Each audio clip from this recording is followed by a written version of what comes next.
Thekkady boat അപകടം നടന്ന 15 വർഷത്തിന് ശേഷം കേസിൽ നാളെ വിചാരണ നടപടികൾ ആരംഭിക്കും. Idukki Thodupuzha 4th additional sessions കോടതിയിലാണ് വിസ്താരം.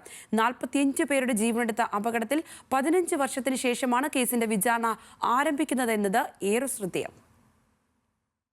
2009 സെപ്റ്റംബർ 30-നാണ് നാടിനെ നടുക്കിയ തേക്കടി ബോട്ട് ദുരന്തമുണ്ടായത്.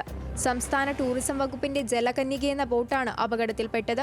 75 പേർക്ക് കയറാവുന്ന ബോട്ടിൽ 95 പേരെ അധികമായി കയറ്റി അപകടം ക്ഷണിച്ചു വരുത്തി.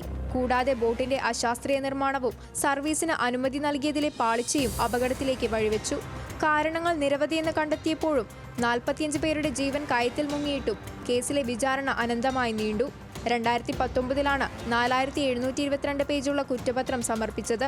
2009 45 പേര് മരിക്കാനിടയായ ഈ കേസ് 15 കൊല്ലം കഴിഞ്ഞതിന് ശേഷമാണ് ഇതിൻ്റെ വിചാരണ ആരംഭിക്കുന്നത്. ഉല്ലാസയാത്രയ്ക്ക് വേണ്ടി ഇന്ത്യയിലുള്ള ഒട്ടുമുക്കാൽ സ്റ്റേറ്റിൽ നിന്നും തമിഴ്നാടുണ്ട്, കർണാടകയുണ്ട്, ആന്ധ്രയുണ്ട്, ഹൈദരാബാദുണ്ട്, രാജസ്ഥാനുണ്ട്, കൽക്കട്ടയുണ്ട്, ഡൽഹിയുണ്ട്. ഈ ഭാഗങ്ങളിൽ നിന്ന് ചെറുപ്പക്കാരായിട്ടുള്ള ആൾക്കാർ 50 വയസ്സിൽ താഴെയുള്ളവർ നമ്മുടെ പ്രകൃതി ഭംഗി ആസ്വദിക്കാൻ വന്നിട്ട് അവർ വാസ്തു പറഞ്ഞാൽ കൊല ചെയ്യപ്പെടുകയാണുണ്ടായത്.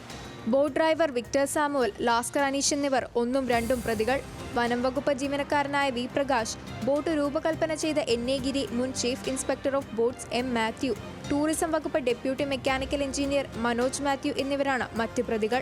309 സാക്ഷികൾ. കേസിൽ ആദ്യം നിയമിച്ച 2 സ്പെഷ്യൽ പ്രോസിക്യൂട്ടർമാർ സ്ഥാനമൊഴിഞ്ഞതും കേസിലെ വിചാരണ നീളാൻ കാരണമായി. ഇങ്ങനെ ഒരു 45 പേരൊക്കെ മരിക്കുന്ന ഒരു കേസ് ഇങ്ങനെ നീണ്ടുപോകാൻ പാടില്ല. അതുമാത്രമല്ല, ഈ സംഭവത്തെ പ്രതികളായിട്ടുള്ളവർ അവർക്ക് സ്വൈരവികാരം നടത്താൻ ഇങ്ങനെ അവസരങ്ങൾ കിട്ടിക്കൂടാ. ഇവരൊക്കെ ശിക്ഷിക്കപ്പെടണം. രാജ്യത്ത് വിനോദസഞ്ചാരത്തിന് വരുന്നവർക്ക് ഒരു സേഫ്റ്റി മെഷേഴ്സ് വേണം. തമിഴ്നാട്, ബാംഗ്ലൂർ, ആന്ധ്ര, ഹൈദരാബാദ്, മുംബൈ, ഹരിയാന, ന്യൂഡൽഹി, കൊൽക്കത്ത എന്നിവിടങ്ങളിൽ നിന്നുള്ളവരാണ് അപകടത്തിൽപ്പെട്ടത്. മരിച്ച 45 പേരിൽ 13 പേര് കുട്ടികളായിരുന്നു.